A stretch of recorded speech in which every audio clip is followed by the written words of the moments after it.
Hello everyone, good morning to all of you. तो आज है 3 अक्टूबर 2022। आज कवर करेंगे हम कल तक के जो इम्पोर्टेंट घटनाक्रम हुए थे पूरी दुनिया के अंदर, उसके बारे में आज के इस वीडियो में। उससे पहले अगर आपने ये चैनल सब्सक्राइब नहीं किया है तो इसको सब्सक्राइब कर लें, क्योंकि इस चैनल पर हम डेली करंट अफेयर्स को लेके आते हैं। तो जितनी भी इंपॉर्टेंट इश्यूज़ होते हैं पूरी दुनिया के अंदर, उसको एग्ज़ाम पॉइंट ऑफ व्यू से हम कवर करते हैं इन वीडियोज़ में। तो चलिए स्टार्ट करते हैं। स्टार्ट करते हैं पहले कल के क्वेश्चन पे, जो कल क्वेश्चन पूछा गया था वीडियो में कि आईएसओ ने कौन सा ऐसा रेलवे स्टेशन है इंडिया के अंदर जिसको सर्टिफाई किया था इन्वायरमेंट मैनेजमेंट सिस्टम के लिए, जहां पे वो रेलवे स्टेशन अपने प्रीमाइसेस में क्लीन और हाइजेनिक इन्वायरमेंट में सर्विसेज प्रोवाइड करता है पैसेंजर्स को। तो उसका सही आंसर है चारबाग रेलवे स्टेशन, लखनऊ का। तो क्लीनलीनेस और हाइजेनिक इन्वायरमेंट प्रोवाइड कराने के लिए आईएसओ ने इसको ये सर्टिफाई किया है। स्टार्ट करते हैं इंटरनेशनल अफेयर्स के साथ में। कल यूनाइटेड नेशन सिक्योरिटी काउंसिल के अंदर रशिया के ऊपर एक प्रस्ताव लाया गया, निंदा प्रस्ताव बेसिकली, जो रशिया ने 4 रीजन्स को अनेक्स किया है या अपने कब्जे में लेने की घोषणा की थी यूक्रेन के। तो रशिया का कहना था कि हमने वहाँ रेफरेंडम कराया, रेफरेंडम यानी जनमत संग्रह, जिसमें लोगों से उनकी पूछा गया ओपिनियन कि आप किसका हिस्सा बनना चाहते हैं। तो उसके बेसिस पे रशिया ने कहा कि ये जो 4 हिस्से हैं, रेफरेंडम के बेसिस पे हम इन चारों हिस्सों को अपना डिक्लेयर करते हैं। तो उसको यूनाइटेड नेशन सिक्योरिटी काउंसिल में यूएसए ने एक प्रस्ताव लेके आया था, निंदा प्रस्ताव। तो इसमें वोट करना था जितने भी मेंबर्स थे उनको। तो इसमें इंडिया ने फिर से एब्सटेन किया है। एब्सटेन का मतलब ये होता है ना तो उसके फेवर में वोट करना, ना उसके अगेंस्ट में वोट करना। तो इस तरीके से हम कह सकते हैं कि इंडिया ने एक तरह से इनडायरेक्टली रशिया का फिर से उसके फेवर में किया है। बुर्किना फासो एक वेस्टर्न अफ्रीकन कंट्री है। यहाँ पे एक ही साल के अंदर फिर से कूप यानी तख्ता पलट करने की कोशिश की गई है वहाँ की जनता यानी मिलिट्री के द्वारा। तो वहाँ हालांकि पहले भी ये हो चुका है, बहुत अभी ज़्यादा टाइम नहीं हुआ है, लेकिन फिर से तो वहाँ के जो जूनियर मिलिट्री ऑफिसर्स हैं उन्होंने फिर से कोशिश करी है कि वहाँ तख्ता पलट करके नई एक तरह से लीडर को बिठाया जाए। ह्यूरिकेन इयान, इसका नाम आपने सुना ही होगा, अभी रिसेंटली काफ़ी न्यूज़ में है, जिसने वेस्टर्न पार्ट में काफ़ी तबाही मचाई हुई है। वेस्टर्न पार्ट में मतलब स्पेशली क्यूबा और यूनाइटेड स्टेट्स के फ्लोरिडा शहरों में। तो वहाँ अभी लगभग 70 से ज़्यादा लोगों की मृत्यु हो चुकी है इस ह्यूरिकेन की वजह से। और हमारे प्राइम मिनिस्टर नरेंद्र मोदी ने भी वहाँ के प्रेसिडेंट जो बिडेन को कॉल करके सांत्वना व्यक्त की थी कि आपके यहाँ जितने लोग मारे गए हैं हमें उसका दुख है। तो ये ह्यूरिकेन इयान बेसिकली। नेशनल अफेयर्स में बात करें तो एक बहुत इंपॉर्टेंट घटनाक्रम था कल का, वो था युवा स्कीम, युवा 2.0। तो ये युवा 2.0 क्या है? तो एक एक्रोनिम है। युवा मतलब हिंदी वर्ड भी है युवा, तो हम इससे इसको रिलेट कर सकते हैं कि एक ऐसी स्कीम जो युवाओं के लिए बनी हो। तो प्राइम मिनिस्टर नरेंद्र मोदी जी का एक विजन था कि जो युवा राइटर्स हैं, स्कॉलर्स हैं, जो अच्छा लिख सकते हैं, उनको प्रेरित करने के लिए हम एक ऐसा स्कीम लेके आए हैं जिसमें उनको सेलेक्ट करें, जो अच्छे लोग हैं, प्रतिभावान जो यूथ हैं, उनको सेलेक्ट करके उनको ट्रेनिंग दें ताकि वो आने वाले टाइम में एक बेहतर राइटर्स बन सकें। तो इस स्कीम के थ्रू युवा मतलब इसका एक फुल फॉर्म भी है young upcoming and versatile authors, और एक्रोनिम है युवा, जो एक हिंदी वर्ड भी है। तो इसके थ्रू गवर्नमेंट क्या करेगी, 30 साल से जो छोटे लोग हैं, जो युवा हैं बेसिकली प्रतिभावान, उनका एक टेस्ट के थ्रू, कंपटीशन के थ्रू लगभग 75 ऑथर्स को सेलेक्ट करेगी। 75 क्यों? क्योंकि जो हम 75 ईयर्स ऑफ इंडिपेंडेंस मना रहे हैं, तो आज़ादी का अमृत महोत्सव का ये एक हिस्सा है उस पूरे एक कैंपेन का। तो उसके थ्रू 75 ऑथर सेलेक्ट होंगे और उनको ट्रेन किया जाएगा, जो एमिनेंट ऑथर्स और मेंटर्स होंगे, जो बहुत माने हुए प्रसिद्ध जो ऑथर्स हैं, उनके थ्रू इनको जो है ट्रेनिंग दी जाएगी और इनको इनकी जो प्रतिभा है उसको और निखारा जाएगा।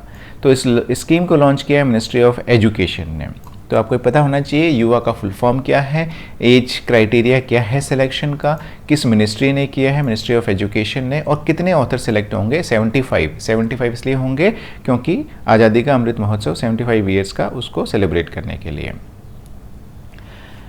नेशनल अफेयर्स में ही कुछ और चीज़ें हुई कल इम्पॉर्टेंट, जैसे कि हम जानते हैं जो मेघालय के गवर्नर हैं सत्यपाल मलिक, आप फोटो यहाँ पे देख सकते हैं, जो कि काफ़ी कंट्रोवर्सी में भी रहे हैं अपने स्टेटमेंट्स की वजह से, बिकॉज़ वो बीजेपी को बिलोंग करते हैं। बीजेपी ने उनको गवर्नर बनाया, इससे पहले वो जम्मू कश्मीर के भी गवर्नर रहे थे। जब आर्टिकल 370 को हटाया गया था उस टाइम पे सत्यपाल मलिक ही वहाँ के गवर्नर थे।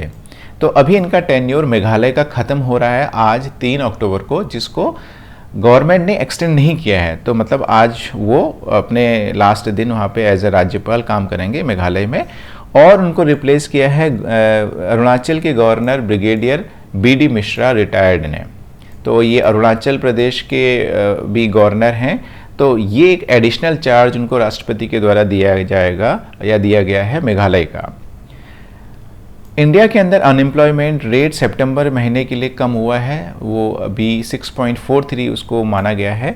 हालांकि ये अगस्त के अंदर 8% से ज़्यादा था। तो अनएम्प्लॉयमेंट रेट हम ये कह सकते हैं कि सितंबर मंथ में थोड़ा सा कम हुआ है। तो अभी कितना है? 6.43। और मिनिस्ट्री ऑफ वाटर रिसोर्सेज ने अभी एक रिपोर्ट पब्लिश की है, जिसमें उन्होंने बताया है कि जो रूरल हाउस होल्ड हैं, जो गांव में जो घर बने हुए हैं, वहाँ लगभग 62% गांव में जो है पेयजल सुविधा जो है tap water facility basically provide कर दी गई है इस मिनिस्ट्री के द्वारा। इम्पॉर्टेंट डेज़ की बात करें, कल का बहुत ही इम्पॉर्टेंट डे था 2 अक्टूबर, हम जानते हैं।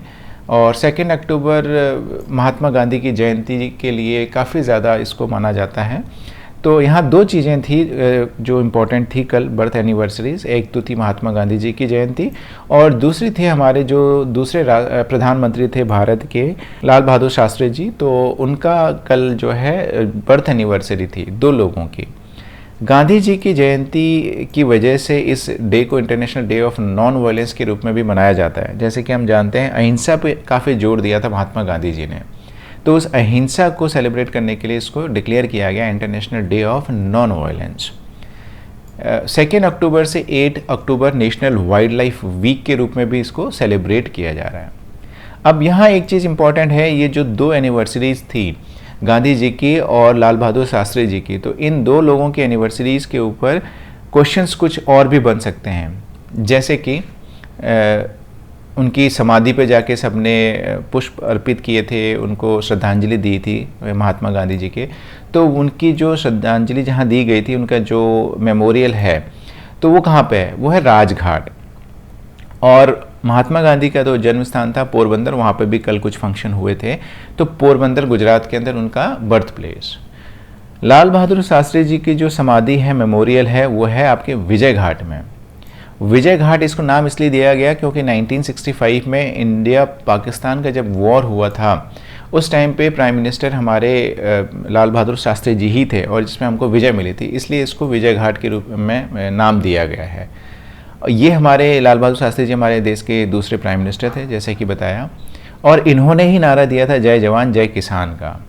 बहुत ही फेमस हुआ था। हालांकि बाद में अटल बिहारी वाजपेयी जी ने जय जवान जय किसान और जय विज्ञान दिया था। तो ये सबसे पहले स्टार्टिंग हुई थी इस नारे की लाल बहादुर शास्त्री जी के द्वारा। तो ये कुछ इंपॉर्टेंट चीज़ें इनकी बर्थ एनिवर्सरी से रिलेटेड जो हैं और भी पूछी जा सकती हैं। इम्पॉर्टेंट डेज़ की हम बात करें, सॉरी ये 3 अक्टूबर है। तो 3 अक्टूबर को जो है आज कौन सा दिन मनाया जाएगा? तो 3 अक्टूबर को वर्ल्ड हैबिटेट डे मनाया जाएगा। हालांकि ये 3 अक्टूबर को नहीं मनाया जाता है, ये अक्टूबर के पहला मंडे होता है।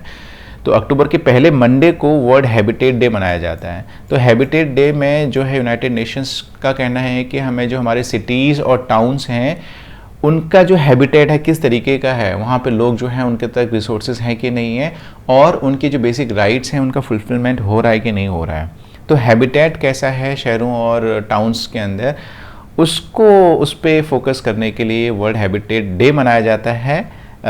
3 अक्टूबर को नहीं मनाया जाता है, ये फर्स्ट मंडे मनाया जाता है अक्टूबर के। तो इस साल 3 को जो है हमारा ये फर्स्ट मंडे आ रहा है, इसलिए ये 3 अक्टूबर को मनाया जाएगा। इसके साथ ही लास्ट इसको ख़त्म करते हैं आज के क्वेश्चन के साथ में। भारत में अभी एक पॉलिटिकल पार्टी के द्वारा भारत जोड़ो यात्रा की जा रही है, उससे रिलेटेड वो एक बेसिकली अभी एक स्टेट के अंदर पहुंच चुकी है। उस स्टेट के अंदर लिंगायत कम्युनिटी एक बहुत अच्छी खासी संख्या के अंदर है। तो आपको कमेंट्स बॉक्स में आंसर बताना है कि ये जो लिंगायत कम्युनिटी है ये प्रीडोमिनेंटली मैक्सिमम किस स्टेट के अंदर पाई जाती है। और अगर आपने ये चैनल अभी तक सब्सक्राइब नहीं किया है तो इस चैनल को आप सब्सक्राइब कर लें, जहाँ पे हम डेली के करंट अफेयर्स को लेके आते हैं और एग्जाम पॉइंट ऑफ व्यू से उनको कवर करते हैं। Thank you all of you, thank you so much.